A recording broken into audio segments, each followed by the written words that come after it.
its existence to La Loterie Nationale has fulfilled the dreams of many individuals who have won life-changing amounts of money. Le slogan of La Loterie Nationale, la chance pour tous, reflects this spirit.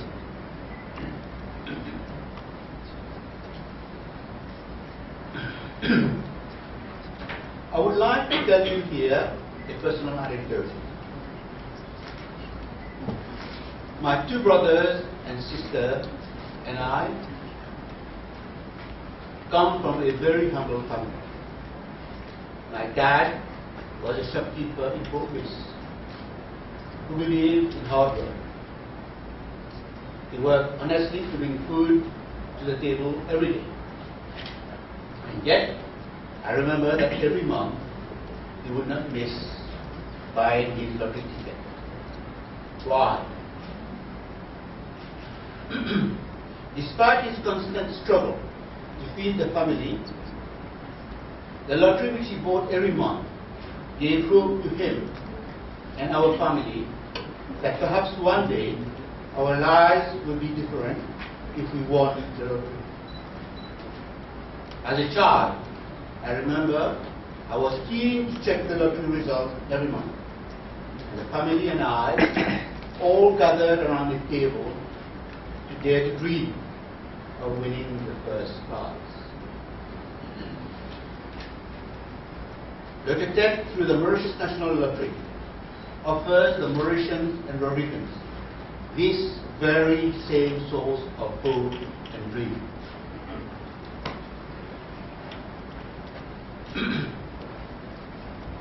We are very aware at Lottotech of the dangers of problem gaming. We understand that no one benefits if players experience problems with their gambling habits, and that is why we have an interest in preventing it. We are currently the only operator in this industry to have such active, responsible measures. I would now like to move on to some key facts and figures on Lottotech from the start of its operation to 31st December 2013.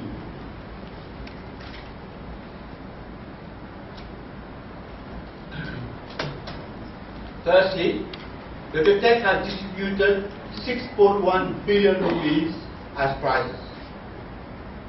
Secondly, Lottotech has made a total of 108 Lotto multimillionaires. And third, Lottotech contributed during this time 2.5 billion rupees to the consolidated fund, and this money channeled back to government by government into the community for education, health, sports and culture. In addition, 175 million has been paid over to the National Solidarity Fund, which is used to improve the lives of the most needy Mauritian citizens. Let me now address the current shareholders' rationale for listing Lottotech. There are several, but the top three are: it has always been our vision that the people of Mauritius and Rodrigues should become shareholders in Lottotech and participate in the success and profit of the company going forward. By allowing the nation to be part of what has now become a national institution, you are ensuring the sustainability of Lottotech.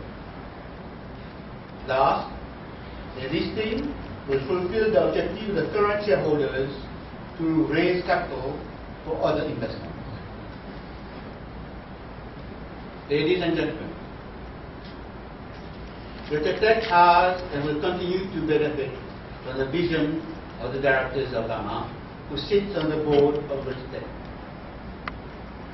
As chairman of the board, I have set myself an objective to repeat at Lottotech the success of Gamma since it was listed in 1994. Today, Gamma is among the top 5 worst performing companies on the stock exchange. If someone had invested 100 rupees in Gamma shares 10 years ago, today, this investment is now worth 2,450 rupees. That is a multiple of 24.5 times. Further, this represents an annualized return of 38% over these 10 years. The board has similar objectives and vision for Lottotech shares to follow the track record of Gamma, or even better.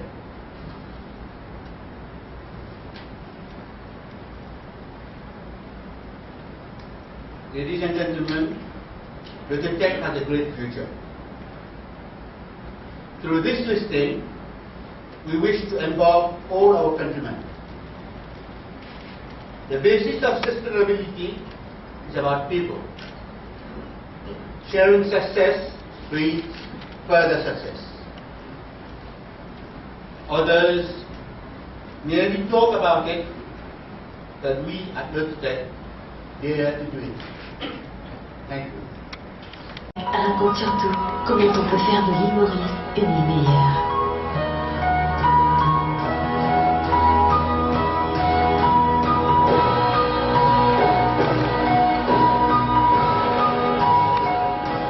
Why can't we, one day, soon, have a team in the World Cup? We should dream of it, and we can make it happen. I thought first I'd tell you a little bit about me. I was part of the Canadian Lottery startup in 1975, and after over 3 decades, introduced multiple forms of gaming throughout Canada. I've worked on 5 continents, so I have deep international experience, and I was the elected member, one of the elected members, of the World Lottery Association, which is an association that represents over 140 regulated lotteries in over 80 countries around the globe. I was also responsible and the founding member for the Responsible Gaming Certification Program that you see at WLA, in which I'm very proud to say that every member has adopted a principle and is working within that framework.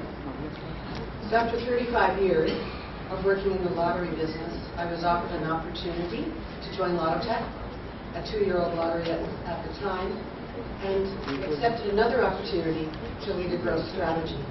And the fact that it was in paradise made it a little easier too.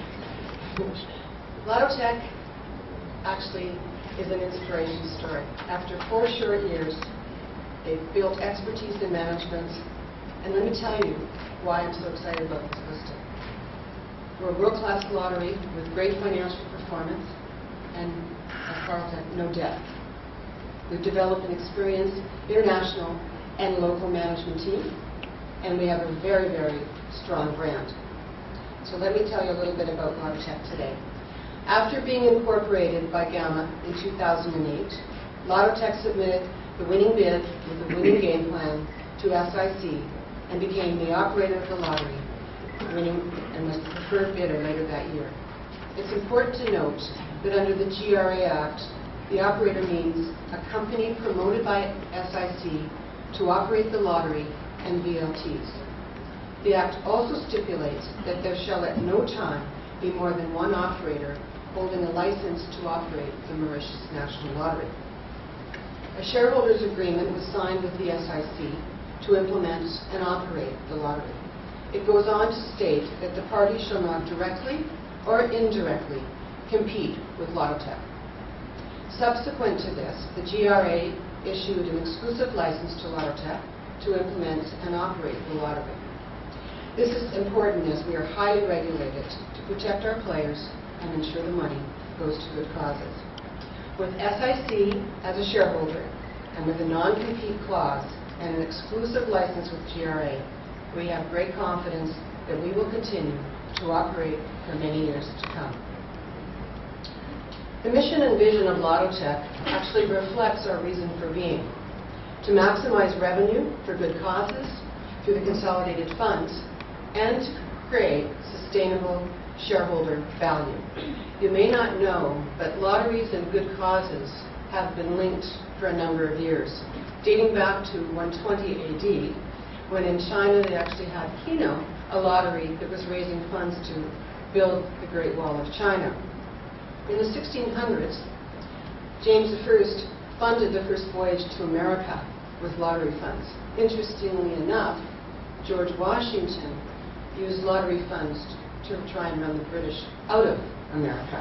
So we have a great and a long history. We funded universities, Harvard, Yale, and Brown University. All were funded in part by lottery. Today around the world, there are varying models of earmarking funds, from revenues going to general funds for a variety of causes like we have here in Mauritius, to earmarking funds for very specific causes such as sports and education. Our mission and vision is actually a reflection of our values. We live our values every day with the customer at the center of everything we do, from product development to retailer training to distribution. The player is at the heart of everything that we do in our operations. Integrity and trust, honesty and fairness is obviously integral to our business and to our success. Carl talked a little bit about responsibility.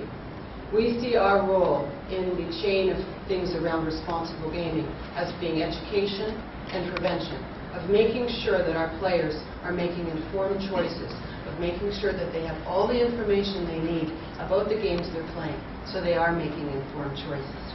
Innovation is also a very important value for us, because in order for us to stay relevant to our players, we've got to be innovative and creating new games all the time. At the end of the day, it's important we do all these things really well, because we are earning significant revenue for good causes, which our team is very, very proud of. Now, let me introduce you to that team. This team represents 58 years of global and local experience, and the majority of that team has been with the company since the startup. Most of you know Morgan Bermutu, where he has a strong marketing expertise and has been with Lottotech since the bid and the startup, so he knows every detail of our operations and the local market as well. Jean-Marc Landry has a strong financial background. He's our Chief Marketing and Sales Officer. He has deep experience in consumer packaged goods and over a decade of experience in lottery. He worked in one of the top 15 lotteries in the world, where he achieved sales records in every lottery category, from lotto to instants to sports. Mr. Kandasamy, you'll see back there, I'll introduce a few of them that I think are important, is responsible for risk and compliance, because it's very important that we have due diligence around and have an enterprise risk management system in our business. We have Richard Pappy, who is responsible for all of our security and has a big background, or a deep background, in the police force. And Dimple Sechern recently was appointed to a new position, corporate social responsibility, of which we have many aspects, being a good corporate citizen in the community, integrity, good governance, and being a good employer. She's also responsible for responsible gaming. So let's talk about our business today and our products. We have one weekly draw on Saturday, Lotto. You know all about that. But what you might not know is that Lotto started in the 1500s. I'm going to give another history lesson. Okay. In the 1500s in Italy. The modern version of Lotto began in Germany in the 1950s. In 1970 it was introduced into Australia. In 1980 it was introduced into Canada. I tell you this because it's really important to recognize that the stage we're at, we're 4 years old. These lotteries introduced these products over 50 years ago, and they're still going strong. Our Lotto brand is very, very strong. It has 100% awareness, high degree of participation, and probably is one of the strongest brands that I've ever seen. And one of the reasons we can say that is we watch, you know what happens to sales when the jackpots grow. But what's also important to us is what happens to sales when the jackpots are lower, at 5 million. In this particular Lotto game, our sales are still growing. Our core business is still growing when the jackpots are low. Quick Win category, which is the instant products, is a complementary category. It's an impulse buy. with multiple games, because there's different strokes for different folks. Not everybody likes the same thing. So you've seen Wingo, which is really bingo. That's a different player altogether than some of the other players who are playing the match 3 quick wins, because it takes a lot longer to play. So there's different games that are appealing to different niches within the market, and that's why I'm often asked, why do you have so many games? The reason is not everybody's playing every game. Then our retail network. We have a strong retail network that began with 542 retailers at launch, and at the end of December we had 895. This is in keeping with best practices globally, which is one retailer for every 1,200 residents. Today we're at one for every 1,500, and by the end of the year expect to be at one for every 1,200, moving towards that local target. GTech. GTech at the beginning, or at the outset of Lottotech, was chosen as our technology partner. They're also a very strategic partner because they have deep, deep experience in over 100 countries around the world with lottery and other forms of gaming. And then, importantly, we have a very, very strong business continuity plan. But one of the most important aspects of that, and you'll appreciate this given the experience we had with the lineups and the queues with the 120 million jackpot, is that we have 2 data centers. We have a primary and we have a backup data center, and they work like a heartbeat. We also have 2 networks and a dual SIM with our terminals. So if one network happens to go down, the other one will pick it up. And we also have 2 warehouses for the storage of our products. In summary, I'd like to close with a few remarks. Lottotech is a proven success story after 4 short years. Strong financial performance, strong team, and extremely strong brands. I know that Lottotech will be realizing sustainable growth now and into the future. With high participation rates from our players and substantial funding of good causes, Lottotech has become an intrinsic part of the community, of all the communities of the country in Mauritius. And that's why we feel so good. It is truly the people's lottery. And that's why we're excited now that players and retailers can not only enjoy playing our games, but they now can share and enjoy in the success of the Lottotech story. I'd now like to open the floor up to questions that you think that your listeners, viewers, readers would be interested in. By the way, there will be a press pass, I think. How the price of 10 rupees was determined for each share. And second question, if there is oversubscription, how would you go about for the allocation of the shares? So let me introduce our expert on this, Mr. John Macquarie. Hi. To answer your first question as to how the price of 10 rupees was arrived at, we have had KPMG to independently value the company, and then with this independent valuation, which obviously takes into account the value of the company with all of the risk factors taken in, we then decided that we wanted to have a share price which is of a value which can be liquid, so that everybody can have a share. It's no good putting a share price at 1,000 rupees, because then it doesn't allow you to have everyone take a share price at 10 rupees. This is similar to what other companies have done as well. Your second question, in terms of oversubscription, in our listing particulars, you'll see that we say, in the event of oversubscription, the board of Lottotech will decide on the allotment criteria. Obviously, we can't make a decision on that now. This is best practice because we don't know whether we will be oversubscribed or not. The decision that will be taken will, of course, be approved by the relevant regulatory authorities at the time. Okay, that answers your question? Other questions? Yes.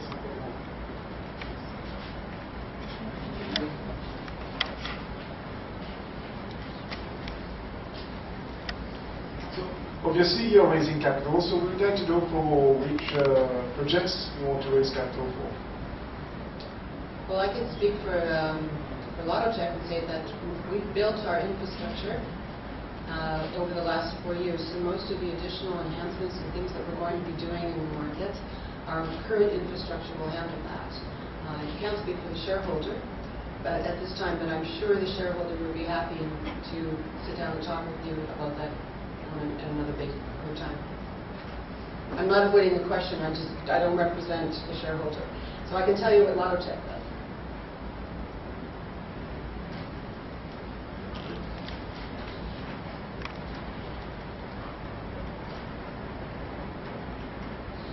I'm a bit confused about the dividend policy. Can you enlighten me? On page 14 of your listing particulars, you said that the company shall distribute a minimum of 75% of its annual net profit after tax and dividend.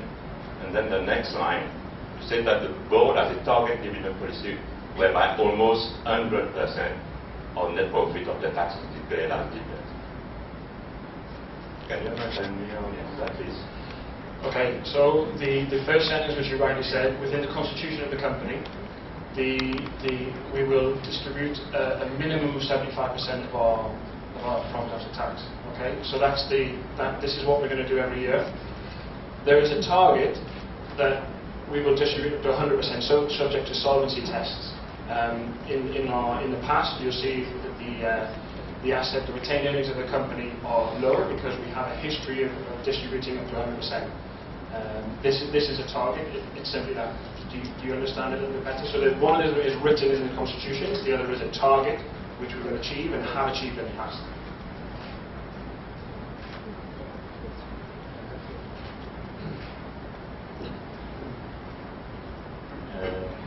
One more.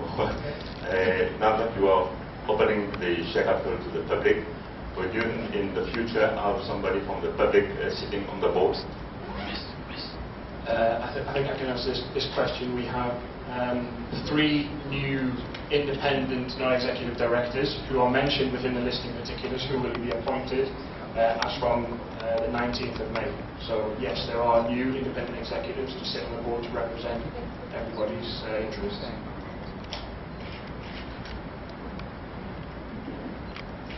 Okay. We must be